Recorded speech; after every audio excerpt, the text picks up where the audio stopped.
Oke, bismillah. Kali ini saya akan membahas tentang perubahan-perubahan dalam setting iklan di Shopee ya.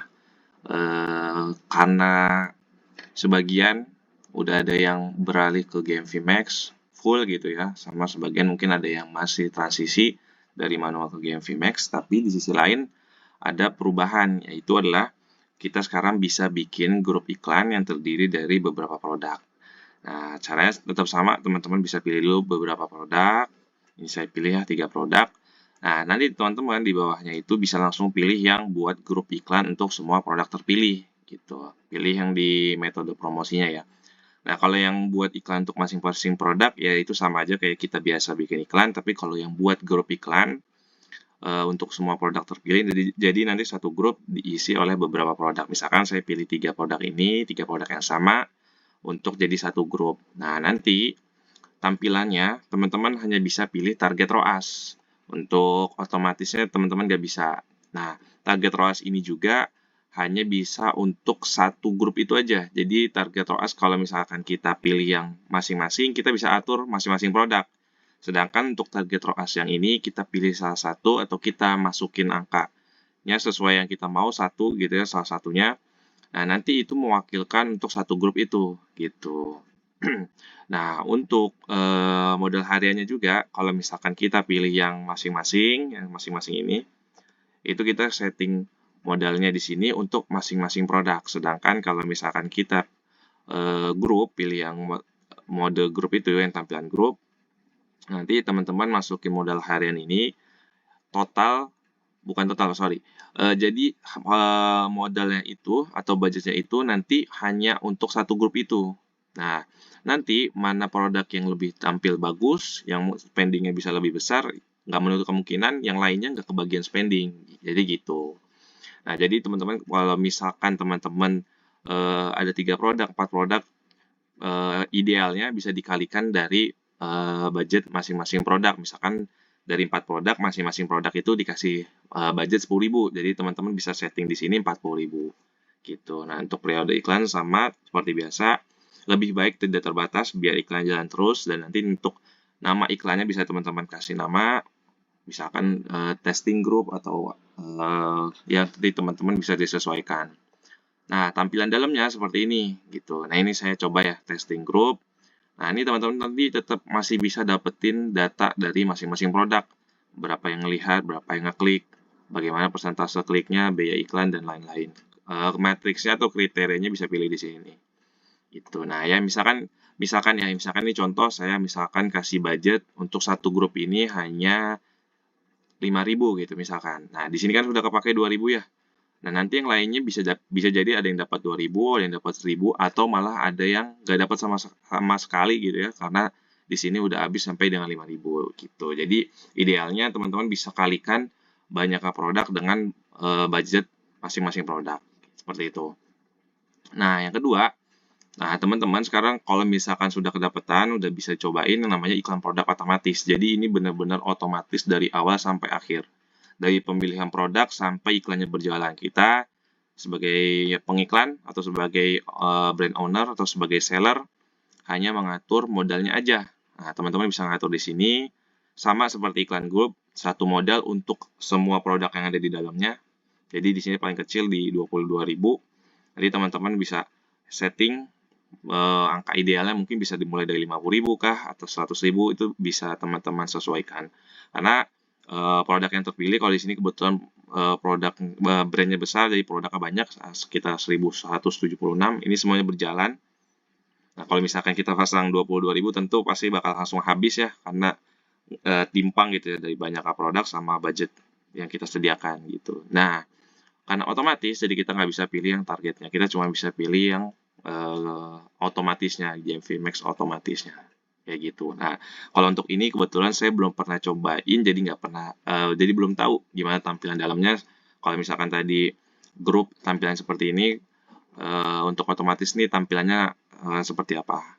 Cuma mungkin kurang lebih akan tampilannya seperti ini juga ya, jadi tetap dapat masing-masing data. Seperti itu. Nah, pasti setiap ada fitur itu pasti ada kelebihan dan kekurangan.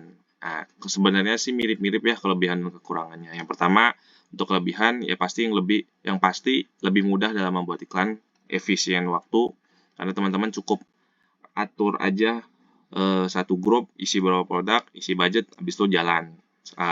Pun sama yang otomatis, teman-teman malah lebih simpel, cuman pilih cuman setting budgetnya aja, kayak gitu. Yang kedua, cocok untuk produk-produk yang memiliki kesamaan target atau kategori. Mungkin ini untuk yang satu grup ya, tapi kalau misalkan untuk yang produk otomatis, itu cocok untuk teman-teman yang memiliki banyak produk, belum ketahuan nih mana yang best seller, mana yang potensial, mana yang kurang bagus, mana yang ternyata selama ini dikira jelek tapi ternyata hasil bagus. Nanti ujung-ujung tetap di poin 3 gitu.